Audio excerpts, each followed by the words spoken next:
hear anything? Huh? No machines. No tools. Let's go find that gunsmith. Maybe he's upstairs now. Booker, look. The shrine. It's a figure of Comstock now.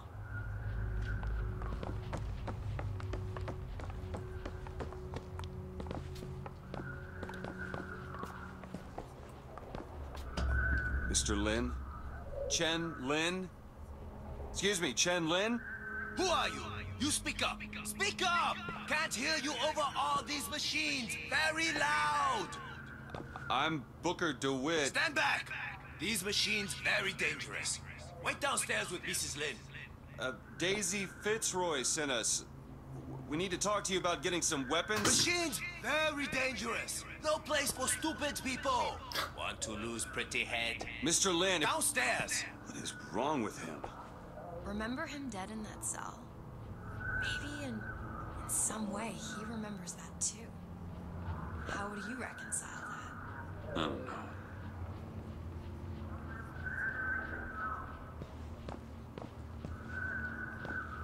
Okay, we'll just go downstairs.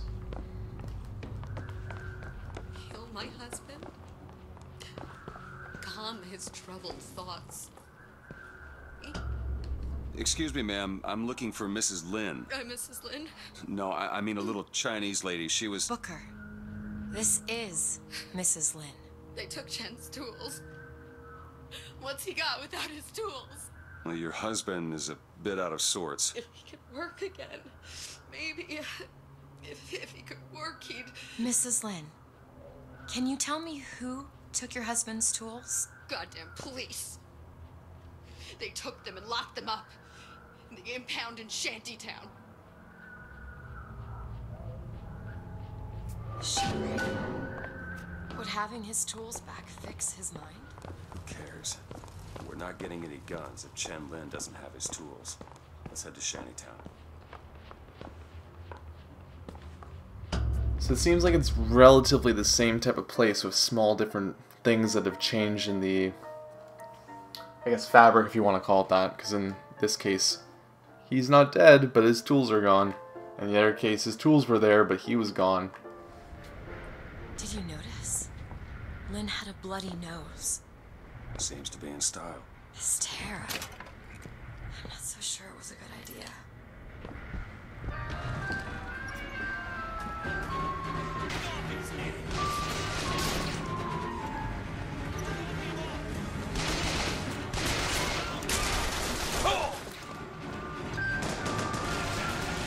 It's actually a really long shot there.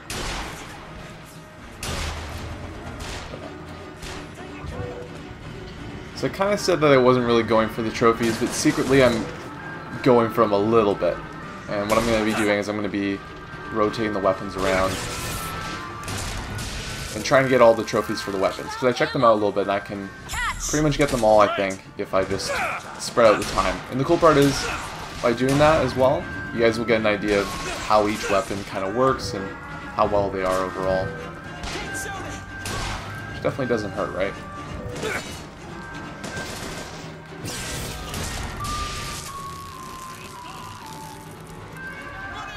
There's one guy back here somewhere. There we go.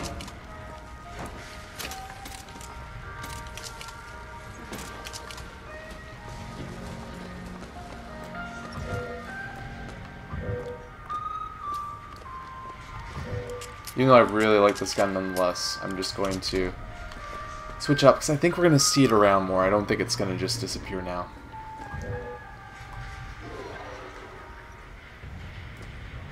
Okay, so we're going this way. Gotta get a little bit more ammo, though.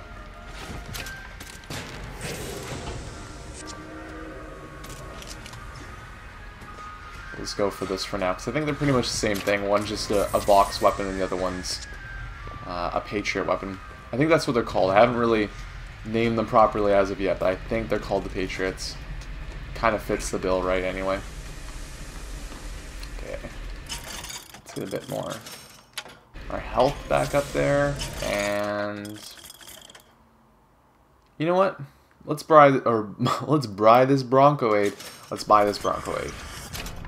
Why not? Give it a shot. You hold on to this. And we'll take away the crow. Don't really need the crow.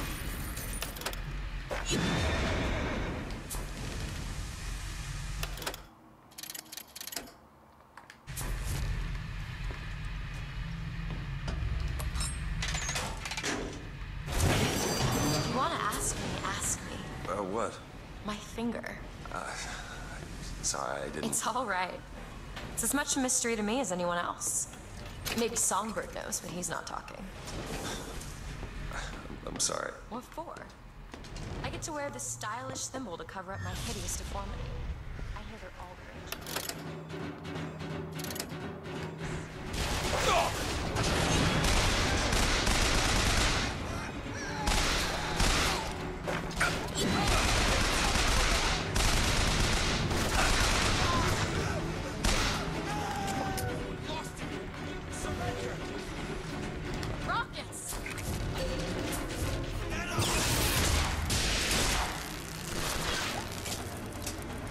Using the shock jockey though is still pretty freaking sweet.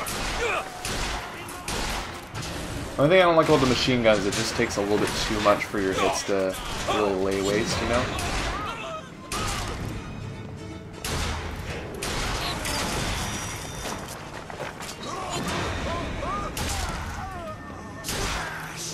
I've got ammo!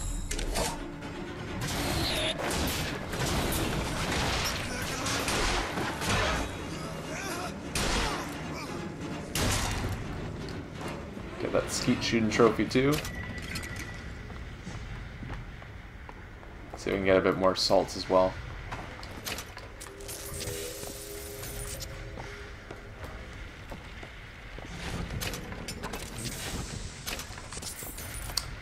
I think we're gonna have to keep up the scavenging just a little bit.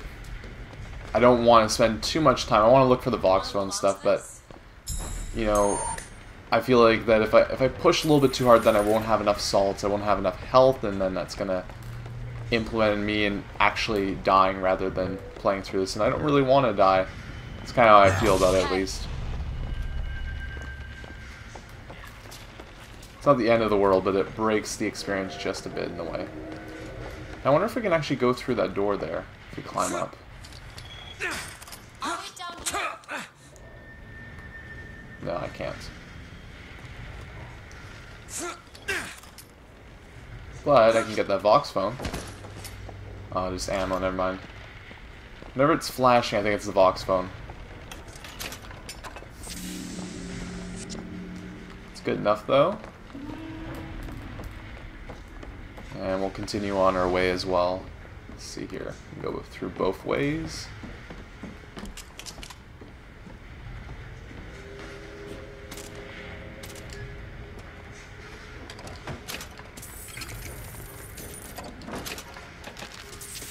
And as I continue this game too, I think I'm going to do a 1999 mode.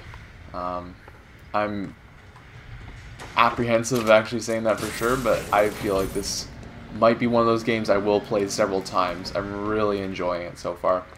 And I won't be recording it because, you know, I do a lot of other stuff on the channel. And I don't want to just have like this. There's going to be like 40 parts to this series probably, right?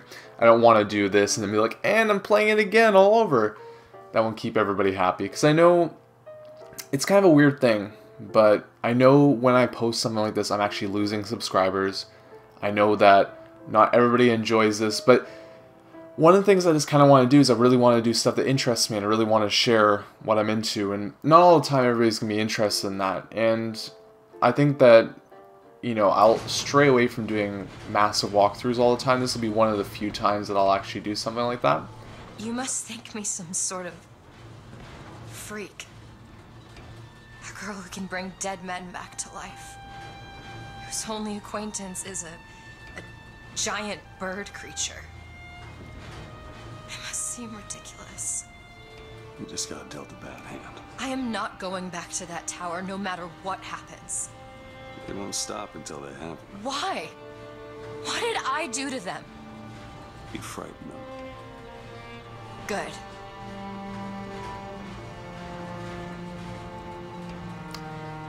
So as I was saying, I'm not going to do that many major walkthroughs, but as I go ahead, I want to play around with doing some smaller series and doing stuff like that.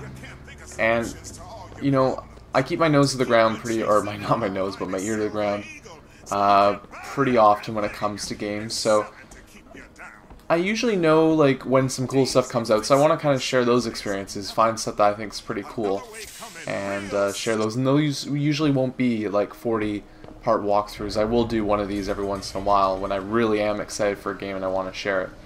But besides from that, I mean, People are like this because of Fink. I'm not really going to dabble in that too much, and I'm going to keep to my sports content most of the time to keep Not before she pays the majority of us. you guys happy We're here too. for guns and then the airship. I guess we could head straight for the police station. Or see what's in that bar. What do you think? Come on! Hurry up! Hit it! Hit it harder! Hit it harder! There's a tear over there. Go ahead. Sure thing. Food! Out of my way! That's kind of interesting.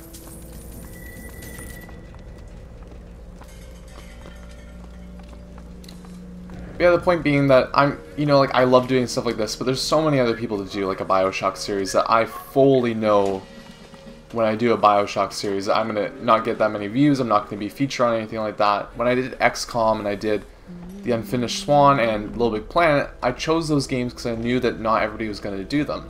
And one of the things I will talk about when I do, I guess it'll be, I'm going to talk about a partnership video in the future, but also I'm going to kind of do some helpful videos to some of you guys that are interested in, you know, getting some subscribers on your channel. And one of the things that's really good to do, especially when you're starting off, is find stuff that not everybody's doing, you know? And that's the best way, really, to get yourself noticed, get yourself in a small spotlight on YouTube, not that major spotlight, because... Oh, snap, what did I do? I'm not...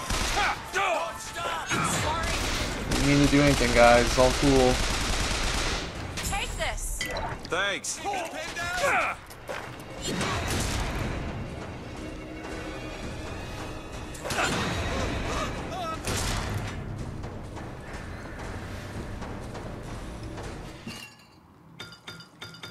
It's kind of hard to talk about like something along these lines too while I'm playing the game, but I'll try and finish up my point here so we can just completely talk about what's going on here instead. So yeah, I'll talk a little bit about some things that you guys can do to better get yourself in that spotlight that is really hard to get into on YouTube, because a lot of times, guys, there's, you know, the train has left the station when it comes to people like the Rad Brad. I really think his commentary is amazing, but he started doing commentary back only in July of 2011. That's not that long ago. That's about a year and a half ago. A little bit more than that right now.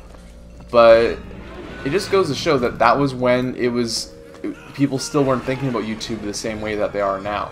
And now YouTube's in this type of way where everybody thinks they can get onto YouTube. Everybody thinks that they can make money on it, or whatever, you know, just aspirations that people have to do. They think that they can do it.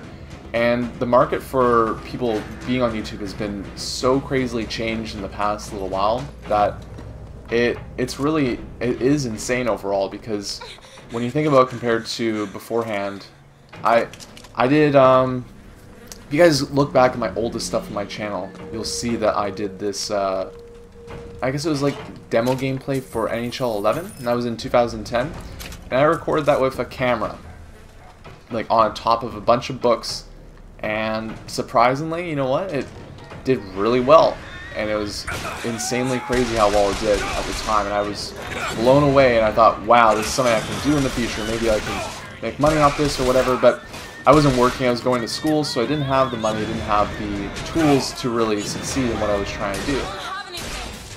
So that's kind of the weird point there, that if you're doing stuff in 2010 and you're now still doing stuff on YouTube, you probably have a really big following for whatever you're doing, because at that time there wasn't hundreds of people doing the same thing every single time. And now there is, so The key that I'll talk about in a future video that'll be specifically for that is just try and find your own stuff. Try and find stuff that no one else is doing. And for my channel, I'm going to continue with the FIFA content, continue with the NHL content, because that's what most of you guys are here for. But I will do more stuff like this that's on a smaller scale. Like Guacamelee is a game I'm really excited to play. And not everybody will do a series on that. So I'll do some interesting stuff along those lines that are a little bit on the smaller side of the scale, but definitely fun and stuff that I really, you know, support and think is great overall. And that's kind of where my mind's at for going ahead and growing the channel a little bit. But the other thing too with all that is the fact that I'm not... We might need it later. Oh, where's the lockpick? I'm just going to stop now and finish on the fact that there will be some interesting stuff I do that will be a bit different from most other channels that are focusing on games that don't get the big spotlight. When you're forced deep underground, well, you see things from the bottom up. And down at the bottom of the city, I saw a fire burning. The fire's got heat aplenty, but it ain't got no mouth. Daisy. Now she got herself a mouth big enough for all the fires in Columbia.